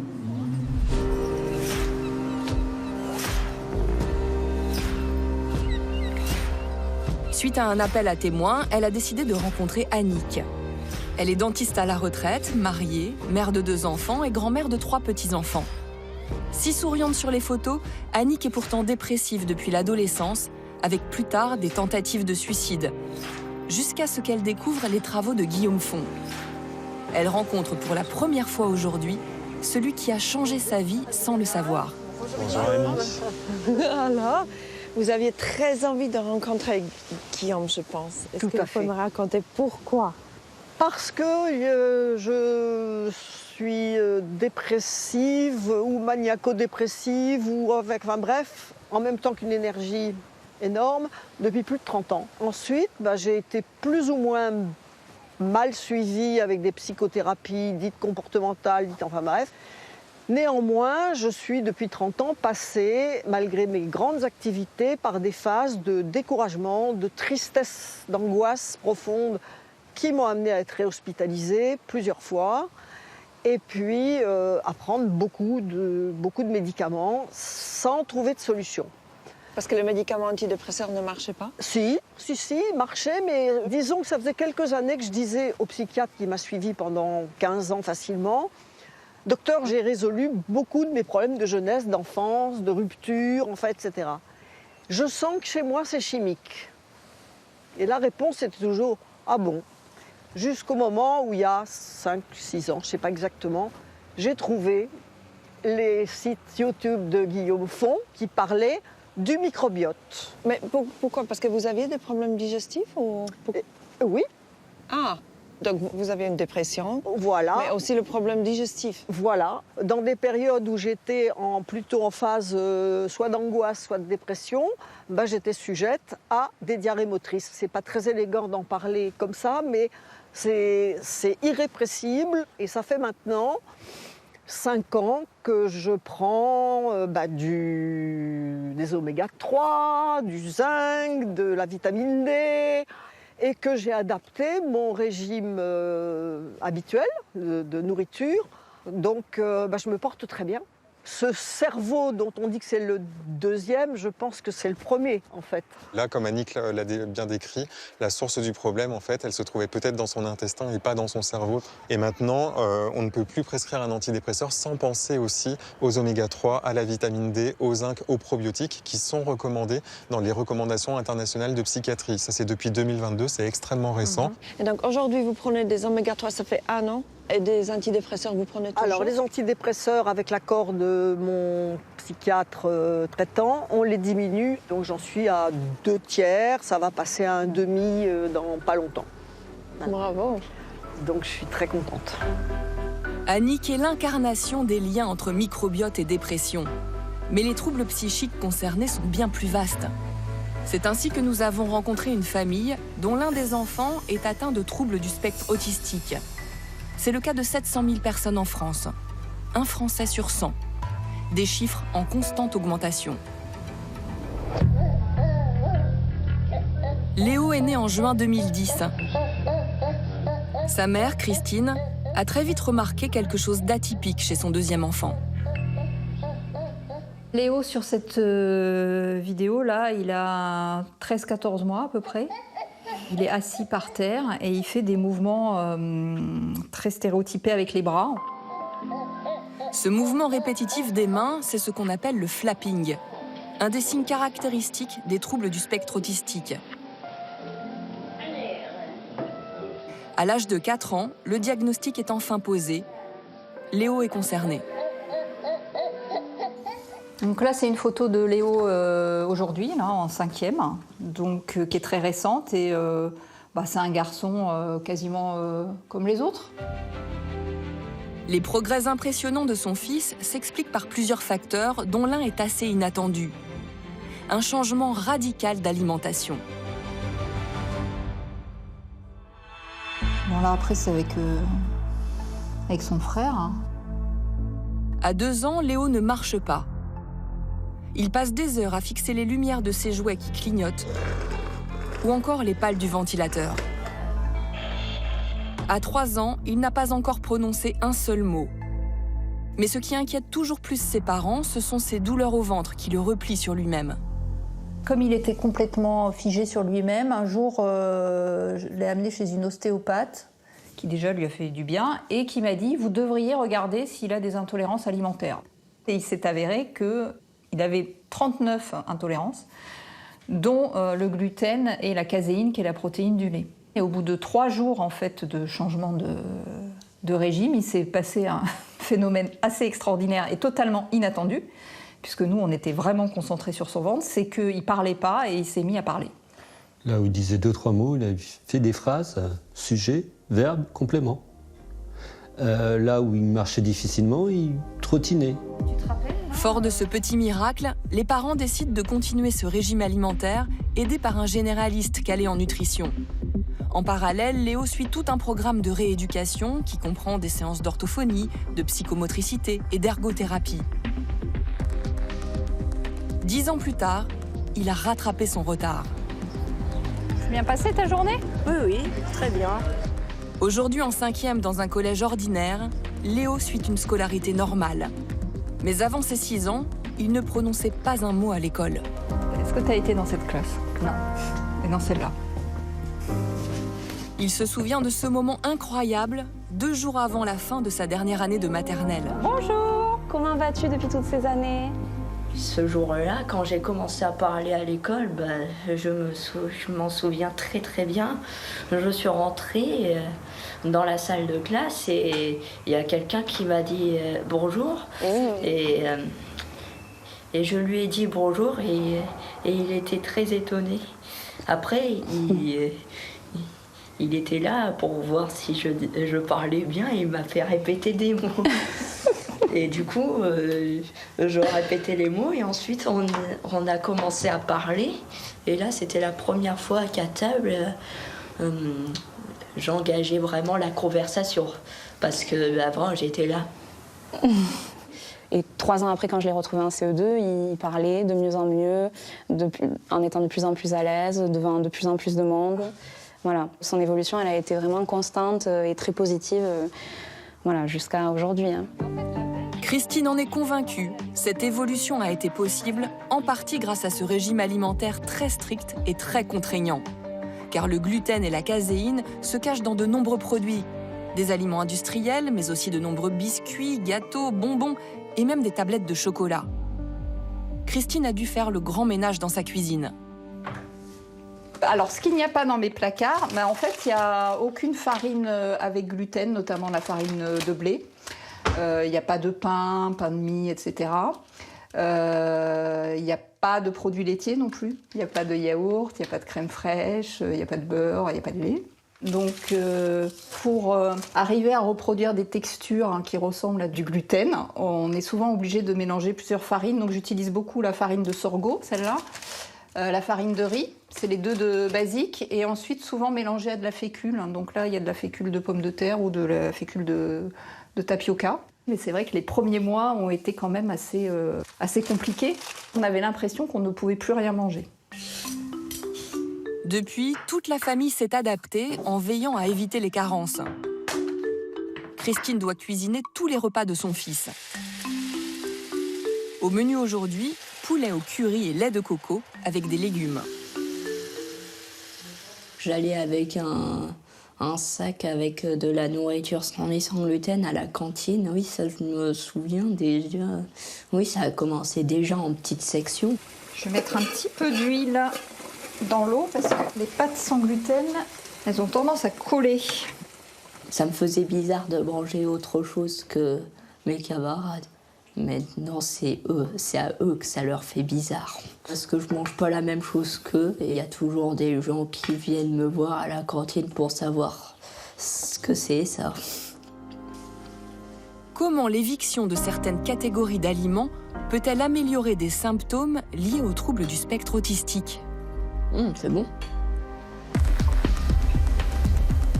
À Nantes, dans ce laboratoire spécialisé en neurogastro-entérologie, de nombreux scientifiques travaillent sur le lien entre autisme et microbiote. Dans une de leurs études, un dispositif en croix, ici filmé du dessus, est mis en place. Un chemin est complètement fermé, l'autre chemin totalement ouvert, donnant sur le vide. À gauche, une souris saine, à qui on a transféré le microbiote d'un patient sain. La souris est vive et explore sans peur son environnement. À droite, une souris saine à qui on a transféré le microbiote d'une personne atteinte de troubles du spectre autistique. Son comportement est radicalement différent. Eh bien, vous voyez qu'elles restent préférentiellement dans le bras fermé et qu'elles explorent peu le bras ouvert. Et donc, cette série d'expériences montre que le microbiote de patients atteints d'autisme a la capacité de transférer chez la souris certains des marqueurs de l'autisme, en particulier l'anxiété, qui est plus élevée chez ces patients par rapport à des patients contrôle ou sains. Les preuves scientifiques s'accumulent pour mettre en évidence le lien entre les troubles du spectre autistique et le microbiote. Chez les patients concernés, le microbiote intestinal serait moins diversifié et même privé de certaines souches de bactéries. Et l'hypothèse qui pourrait faire le lien entre finalement ces modifications du microbiote et les troubles digestifs et du comportement, c'est que ces modifications du microbiote se traduiraient par des modifications de composition de certains métabolites bactériens produits par ces bactéries, et que ces métabolites, une fois qu'ils ont traversé la barrière épithéliale intestinale, pourraient aussi atteindre le cerveau à travers la circulation sanguine, par exemple, et modifier le comportement. Le but de ce régime alimentaire d'éviction serait de rééquilibrer le microbiote pour réduire l'inflammation chronique des intestins, mais aussi cette grande perméabilité intestinale. Tu peux mettre la table, s'il te plaît? Tu prends les verres là. Léo, lui, a commencé ce régime alimentaire très tôt, à l'âge de 3 ans. Mais en aucun cas, il ne peut être considéré comme une solution miracle. Et tu veux une grande cuillère pour la vinaigrette ou pas? Oui, aussi. Reste que l'alimentation pourrait être un atout majeur dans l'arsenal thérapeutique pour diminuer certains symptômes. La question qu'on peut se poser, c'est que finalement, est-ce que demain, l'un des traitements des troubles anxieux, de la dépression ou même de tout un tas de choses, ça passera pas par simplement des gélules dans lesquelles on aura mis un peu de microbiote et puis qui permettront simplement à l'avalant d'aller coloniser sainement ton tube digestif. Est-ce que toi, si demain je te dis, pour que tu ailles bien, je te donne une gélule dans laquelle il y a du microbiote, tu le fais? C'est compliqué, le microbiote avalé, c'est... C'est ça. Tu le fais ou pas? Bien sûr, mais c'est pas facile, non? Si? Pas sûr, je sais pas si tu le fais. Mais je moi. le ferai. C'est quoi? Si ça t'enlève tous les problèmes de santé, s'il te plaît. En tout cas, la médecine utilise déjà ce qu'on appelle les transplantations fécales ou greffes fécales, grâce à des lavements ou à des gélules de microbiote. Aux États-Unis, ils sont en pointe sur le sujet.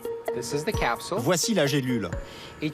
Chaque gélule contient 11 milliards de micro-organismes provenant de selles humaines. Un patient en prend 5 et cela guérit son infection. Ce traitement pourrait sauver des milliers de vies.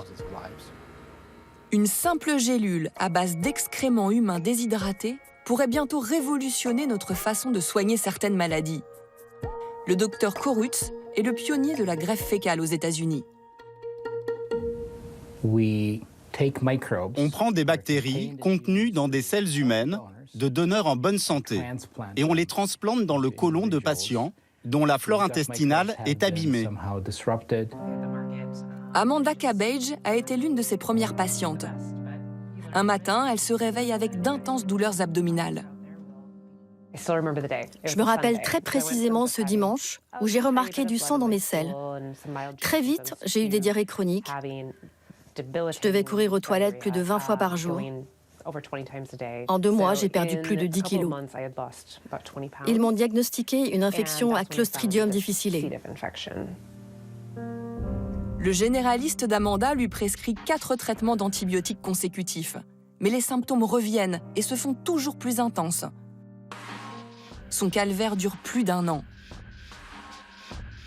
Aux États-Unis, cette maladie touche 500 000 personnes chaque année. En France, 120 000. Pour récupérer ces bactéries perdues, Amanda se résout à essayer une intervention encore expérimentale à l'époque, la transplantation fécale. Les médecins déposent des selles saines au fond de son côlon. Les bactéries du donneur s'implantent alors dans les intestins du patient pour repeupler sa flore intestinale, qui redevient un véritable bouclier résistant aux virus et autres infections. On a fait la greffe et ensuite je suis rentrée à la maison. Et là, mon ventre s'est mis à gargouiller comme jamais auparavant. On pouvait l'entendre d'une pièce à l'autre. C'était évident qu'il se passait quelque chose et que des bactéries repeuplaient mon côlon. Dès le lendemain, j'ai su que ça avait marché. En quelques jours, j'ai retrouvé mon énergie. La diarrhée a disparu, la douleur est partie. Une seule greffe et ça a tout changé. Depuis, je revis. Les résultats sont stupéfiants. La transplantation fécale a un taux de réussite de 94%. Mais encore faut-il pouvoir se procurer des selles humaines et saines. Amanda travaille désormais avec le docteur Korutz et dirige la clinique de dons. As-tu pris des antibiotiques? Non. Pas de malade à la maison? Non. Austin est le donneur numéro 108. Chaque matin, cet étudiant en médecine se rend à la clinique pour y déposer sa précieuse substance. Merci. J'ai un microbiote très riche, et si je peux le partager avec des gens qui n'ont pas cette chance et les aider, alors je trouve ça super.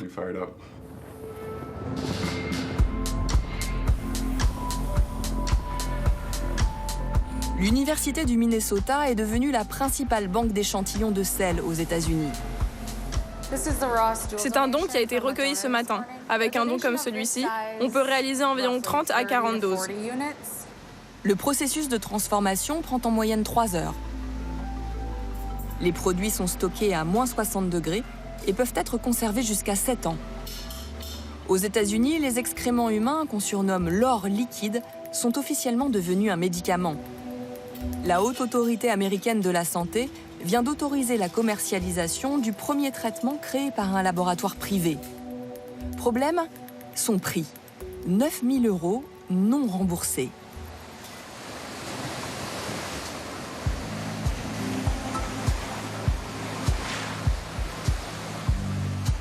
Certains patients sont prêts à tout pour se soigner, mais sans payer ce prix, et quitte à se lancer seuls dans l'aventure.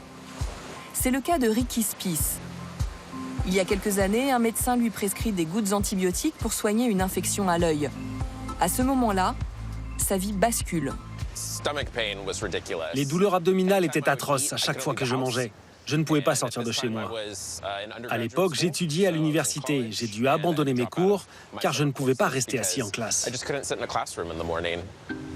Un test confirme qu'il est positif au Clostridium difficile. Il enchaîne alors les traitements antibiotiques, mais son état empire. Chaque année aux États-Unis, 30 000 personnes meurent suite à une infection au Clostridium difficile. Environ 300 en France. Ça, c'est quand j'ai été hospitalisé pour déshydratation. J'étais épuisé. J'ai dit, je vais essayer une greffe fécale par coloscopie. J'ai fait mes recherches.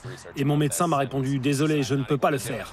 J'étais dévasté, sans espoir. Et c'est là que je me suis dit, ça suffit. Je ne veux pas mourir ici, je veux vivre.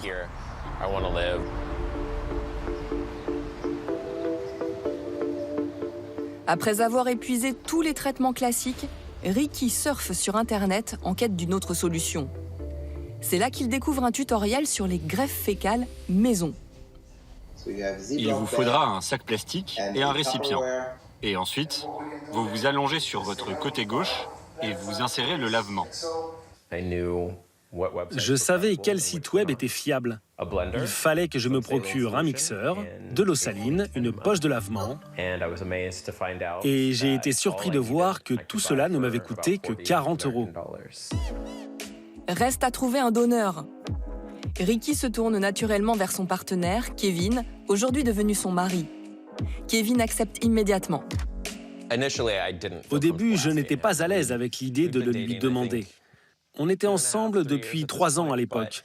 Mais pour un jeune homme, devoir demander à un autre jeune homme avec qui on est si intime, c'est très personnel et, il faut le dire, dégoûtant. Au début, cela m'a semblé absurde. Mais je ne me suis pas posé de questions. Je voulais l'aider. C'était vraiment dégueu. Oui, mais ça en valait la peine.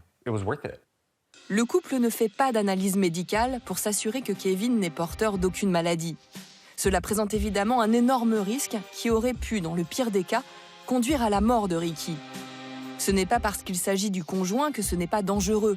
Il ne faut jamais agir par ses propres moyens. Le jour J, c'est pourtant Kevin qui se charge de réaliser la préparation pour son compagnon. Il y avait un sac en plastique dans les toilettes pour récupérer mon échantillon de sel. Je l'ai passé ensuite au mixeur avec du sérum physiologique et je l'ai mis dans la poche de lavement. C'était très gênant. Mais une fois qu'on surmonte le dégoût, on sait pourquoi on le fait.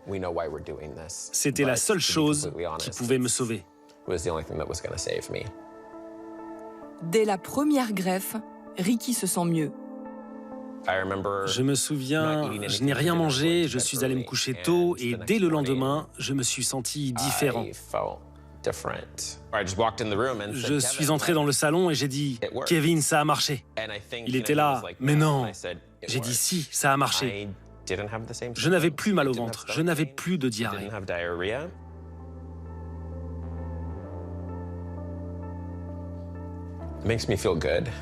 Je me sens tellement heureux. Car je sais que j'ai eu beaucoup de chance. Il n'aura fallu qu'une seule transplantation fécale pour vaincre cette maladie chronique. Après un calvaire qui aura duré 2 ans, Ricky a retrouvé une vie normale grâce à son mari et aux pouvoirs extraordinaires de son microbiote.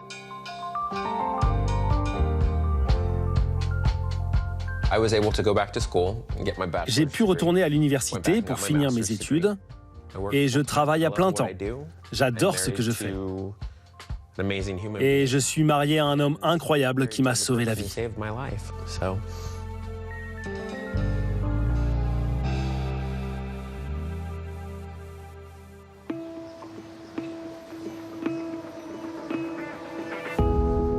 Les transplantations fécales, on en pratique aussi un peu partout en France, mais de façon très encadrée.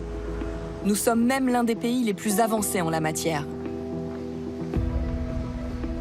À l'hôpital Saint-Antoine, à Paris, 2 médecins y ont souvent recours. Le professeur Sokol, gastro-entérologue, pionnier de la transplantation fécale en France, qu'il a commencé en 2011. Et peut-être plus étonnant, le professeur Motti, chef du service d'hématologie. Vous allez voir que les applications de ces greffes sont de plus en plus diversifiées, jusqu'à aider des malades du cancer, et qu'elles donnent énormément d'espoir pour nous soigner. On en est où de la transplantation fécale en France, en fait? Pour quelle maladie? En France, la seule indication dans laquelle on fait la transplantation fécale dans le cadre du soin quotidien, c'est l'infection multirécidivante par une bactérie qui s'appelle Clostridioides difficile. Et donc ici à l'hôpital Saint-Antoine, on fait ces transplantations vraiment de manière quotidienne. Parce qu'on n'arrive pas à la traiter. C'est une bactérie qui est terrible parce qu'on n'a pas d'autres traitements. On n'a pas de traitement pour s'en débarrasser. Le seul traitement qui est extrêmement efficace, c'est la transplantation fécale. D'accord. Vous fusillez finalement toutes les bactéries qu'il y a dans le tube digestif et puis vous faites une transplantation pour recoloniser notre tube digestif de façon saine. Qu'est-ce qu'il y a d'autre comme recherche? Il y a des maladies inflammatoires chroniques intestinales, maladie de Crohn, rectocolite hémorragique. Oui. Elles peuvent en profiter? Oui, complètement. On a réalisé à l'hôpital Saint-Antoine le premier essai clinique de transplantation fécale il y a maintenant un peu moins de 10 ans pour évaluer l'effet de ce traitement dans la maladie de Crohn. C'était une toute petite étude, mais qui a montré des signaux positifs, ce qui fait qu'actuellement, on a 2 autres études de beaucoup plus grande ampleur qui visent à évaluer l'efficacité de ce traitement dans la maladie de Crohn et dans la rectocolite hémorragique. J'ai entendu dire qu'il y a 10 ans, voire plus, quand vous parliez de transplantation fécale, vos collègues vous regardaient très très bizarrement et qu'aujourd'hui, il n'y a pas un congrès où on ne vous appelle pas. Oui, c'est exactement ça. Déjà, quand on parlait de la recherche sur le microbiote, alors c'était il y a encore un peu avant, il y a une vingtaine d'années, on n'était pas vraiment pris au sérieux, faut être clair. Et maintenant, je suis sollicité par des collègues de toutes spécialités confondues pour monter des essais cliniques de transplantation fécale, essayer de comprendre le rôle du microbiote dans toutes ces pathologies. Et effectivement, je fais des conférences aussi bien chez des psychiatres que chez des cardiologues pour parler du microbiote. C'est ça qui est fou. Alors, professeur Motti, en matière de transplantation, de greffe, il y a 2 événements qui peuvent se produire dans un organisme. Je vais recevoir un foie. Mon organisme va réagir contre cet organe parce qu'il le considère comme étranger et il va le rejeter. C'est le rejet. Deuxième chose, c'est l'inverse. C'est-à-dire qu'on va vous greffer un organe et c'est l'organe qui va réagir contre la personne qui reçoit l'organe. C'est ce qu'on appelle la réaction du greffon contre l'hôte, l'hôte étant la personne receveuse. Absolument. Ça, c'est une catastrophe en matière de transplantation. Oui, oui. Et donc, pour éviter ça, vous allez faire une transplantation de microbiote. Alors, c'est un peu plus subtil. Bon, d'abord, premier traitement qu'on va leur donner, le standard historique, la cortisone. On sait que la cortisone, c'est quand même un traitement très immunosuppresseur. Malheureusement, un grand nombre de malades ne répondent pas à la cortisone et c'est là où arrivent nos fameuses transplantations fécales. Et si vous êtes capable de restaurer un microbiote normal, bingo, ça marche. C'est un traitement extraordinaire parce que ce sont des malades à qui on n'a pas d'autres alternatives thérapeutiques. Vous avez des gélules sur vous? Oui, oui. Vous en voulez une? Oui. Allez. Absolument. Et ils en prennent combien de gélules comme ça? 6 ou 7 pendant une petite semaine. Alors ça... Sans effet secondaire? Pour l'instant, on n'observe pas de phénomène particulier. Ça paraît tellement merveilleux, ce que vous nous racontez sur le microbiote, ces petites gélules, qu'on se demande si demain, on ne va pas avoir ça en pharmacie. Il y a des industriels qui essayent vraiment de développer de la transplantation fécale comme médicament, mais étape encore après, et d'ailleurs qui est en cours de développement aussi, c'est ce que l'on appelle les probiotiques de nouvelle génération. Donc là, l'idée, c'est d'aller chercher dans le microbiote de manière spécifique les bactéries qui ont des effets thérapeutiques et de pouvoir les produire en usine en grande quantité pour pouvoir traiter notamment des maladies chroniques et fréquentes, comme la maladie de Crohn, peut-être un jour le diabète, l'obésité, qui touchent vraiment énormément de gens. On a besoin de traitements qui soient contrôlée et surtout qu'on puisse produire en très grande quantité et très facilement. Les transplantations fécales sont donc en train de venir au secours d'un nombre toujours plus important de malades. Il y a 1 an et demi, Philippe a eu une leucémie aiguë, un cancer du sang très sévère qui nécessite, en plus des chimiothérapies, une greffe de moelle osseuse. Il a bénéficié d'un protocole de recherche basé sur la greffe fécale, ce qui lui a sauvé la vie. Monsieur Philippe, bonjour. Santé, bonjour. Michel, bonjour. je ne vous présente pas. Non. Alors, Philippe, vous avez eu un cancer du sang. Voilà. Bon. Le traitement qu'on a mis en route, c'était quoi? Déjà, c'était une grosse chimio, vraiment puissante. Comme j'avais un très bon cœur et physiquement, j'étais plutôt costaud, ils m'ont fait un truc assez fort. Ouais. Et ça a bien marché, plus de blast à la fin de la première chimio. Plus de cellules, cancéreuses. Ouais. Cette chimio, elle est très agressive pour l'intestin. Et puis, bien évidemment, comme il n'a plus de défense immunitaire, on va lui donner plein d'antibiotiques, ce qui fusille totalement le microbiote.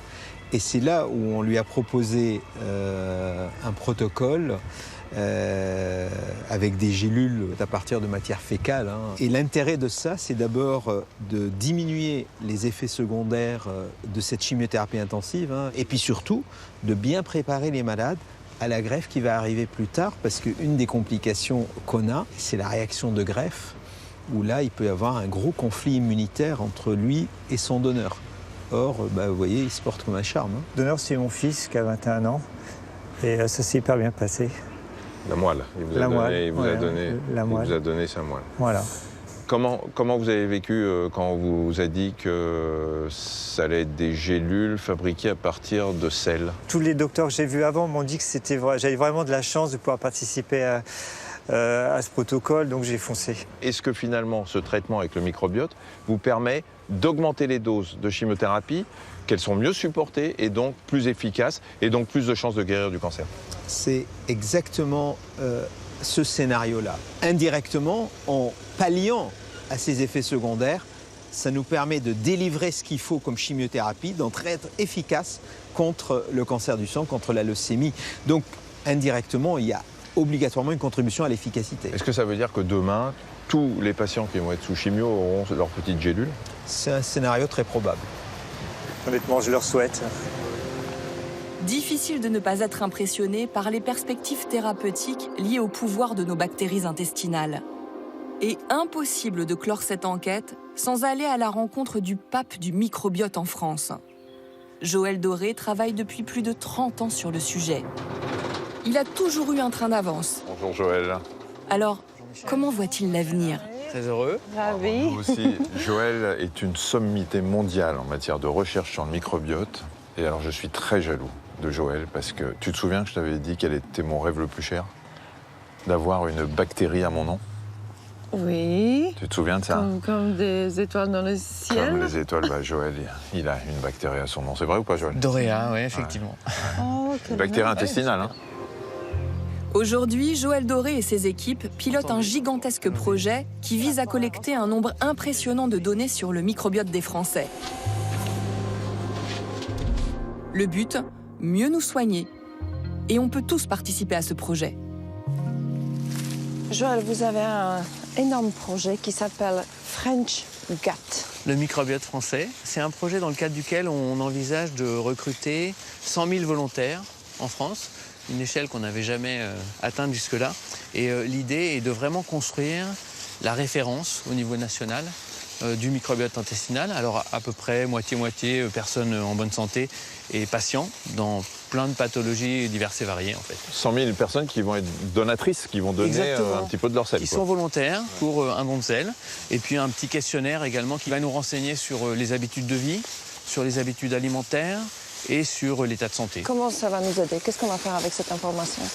Alors ça permettra d'affiner donc à la fois l'identification, le diagnostic ou le pronostic, mais aussi les stratégies qu'on va pouvoir mettre en œuvre en fait, pour essayer de corriger une altération éventuelle. Ce qui vous intéresse, c'est de soigner vos maladies. Lesquelles, par exemple? Par exemple, c'est les maladies inflammatoires de l'intestin, les maladies inflammatoires articulaires, c'est le surpoids, l'obésité, le diabète, c'est les maladies du foie. Et puis, plus récemment, on travaille sur le cancer, sur la thérapie du cancer, les maladies neurologiques, neurodégénératives, comme Parkinson ou Alzheimer. Joël, en vous écoutant, c'est le Larousse médical, c'est toute la médecine qui a l'air en fait, impactée. On est dans un contexte où la prise en compte du fait que l'humain est microbien doit pouvoir aider en fait, dans la pratique médicale. Alors, justement, la pratique médicale. Moi, je me mets à la place d'un médecin. Aujourd'hui, un médecin généraliste qui va recevoir un patient qui va lui dire « Écoutez, docteur, j'en entends tellement parler, faites-moi faire des analyses. » Et le médecin, il fait quoi aujourd'hui? Alors effectivement, on a une difficulté qui est que quelquefois le patient est un petit peu plus en avance. Et donc, il n'y a pas forcément la formation au niveau médical. Et donc, ce qui, moi, me rassure, c'est qu'on sait analyser dans des conditions suffisamment rigoureuses et standardiser le microbiote intestinal pour que ça devienne un outil pour le médecin demain. Et donc, il faudra un petit peu de temps. Demain, c'est quoi? Parce que quand on parle de demain en médecine, ça peut être dans 10, 15 ou 20 ans. C'est dans les 5 ans qui viennent.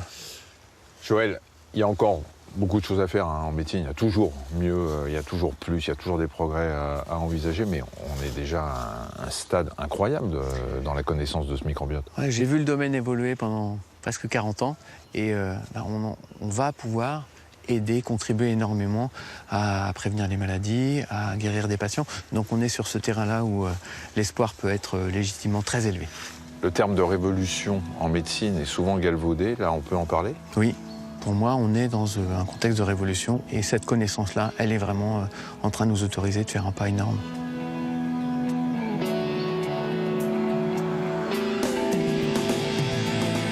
Alors, si j'ai bien compris, l'alimentation est énormément importante. Prendre soin de son microbiote avec l'alimentation, c'est aujourd'hui, en prévention en tout cas, ce qu'il y a de plus efficace. Des lentilles et des pois chiches. Mais ça fait péter. Il me donne le miel de temps en temps? Normalement, oui, mais dans votre cas, non. Ah, non. Non, c'est pas de café, pas d'alcool, pas de miel, pas de plaisir. Non, je rigole. Et ça a des grosses répercussions sur...